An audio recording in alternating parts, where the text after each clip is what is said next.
Bonjour, je suis ravie de vous retrouver dans cette nouvelle vidéo dont le titre est assez révélateur. Ce titre est Comparaison égale poison. Je voulais rapidement pouvoir vous présenter un biais cognitif qu'on a tous tendance à réaliser qui s'appelle le biais de comparaison sociale. Naturellement, c'est un réflexe cognitif que nous avons. On a souvent tendance à nous comparer aux autres.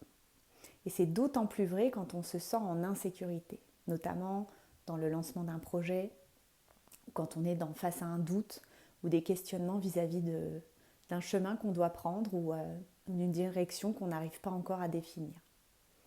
Et donc la première chose, la plus facile, et le réflexe le plus facile à avoir, c'est de pouvoir se comparer aux autres. Et souvent se comparer à mieux que nous. En tout cas, c'est ce qu'on imagine. Et tout ça, alors c'est un réflexe reptilien qui est surtout là pour voir si on est toujours capable d'être dans ce groupe et de ne pas être rejeté. Mais ce biais a tendance à nous faire perdre énormément notre énergie, à nous amener à prendre beaucoup de temps à se focaliser sur des choses qui ne nous concernent pas, voire à fantasmer sur des histoires ou des vies qui n'existent pas. Et ça a surtout tendance à complètement diminuer notre estime de soi. Alors, se définir vis-à-vis des autres, c'est une chose. Je pense que le meilleur chemin, c'est de pouvoir se définir vis-à-vis de ce qu'on a envie, vis-à-vis de ce qu'on est, et de pouvoir apprendre à nous connaître de plus en plus en allant regarder à l'intérieur de nous et non à l'extérieur de nous. Donc la comparaison, comme je vous disais, c'est une perte d'énergie. C'est parfois quelque chose qui va être très inconfortable pour nous, qui va nous faire du mal et qui va énormément réduire notre estime de soi. Vous verrez dans une prochaine vidéo comment on peut jouer avec ce biais de comparaison pour aller rechercher nos propres ressources et pouvoir détourner ce biais pour permettre de nous connaître un peu plus et peut-être aussi de nous donner de l'énergie. Mais en tout cas, dans cette vidéo, je voulais vraiment vous dire que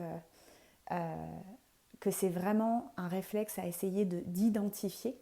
Quand vous voyez que dans une situation, vous vous lancez directement à regarder la vie de l'autre, déjà de prendre conscience, c'est déjà une très bonne étape. Et surtout de pouvoir vous dire que tout ça, en fait, ça vous détourne de vous-même. Et vous le savez très bien. Et c'est quelque chose de très, très subjectif. Et ce qu'on voit, ce qu'on imagine de l'autre, vous savez très bien que ce n'est pas forcément ce que la personne vit.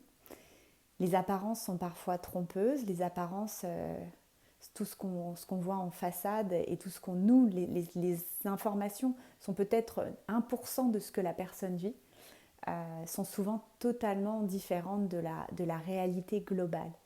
Et la réalité globale, vous ne l'aurez jamais.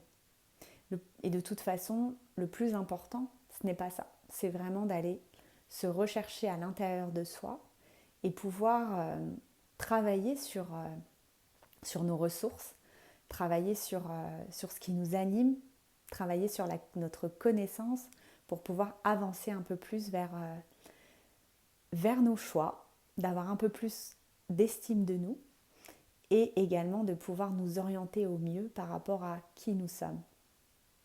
J'espère que cette vidéo aura pu vous inspirer, aura pu vous permettre de pouvoir identifier certaines pertes d'énergie que vous pouvez avoir. Et si vous souhaitez redécouvrir d'autres vidéos de ce type, basées sur les neurosciences ou des méditations, des hypnoses ou des techniques de respiration que je suis en train de développer, n'hésitez pas à vous abonner à ma chaîne. Je serai ravie d'échanger avec vous et pouvoir vous partager mes autres nouveautés. Bonne journée et à bientôt. All of the times I've been there.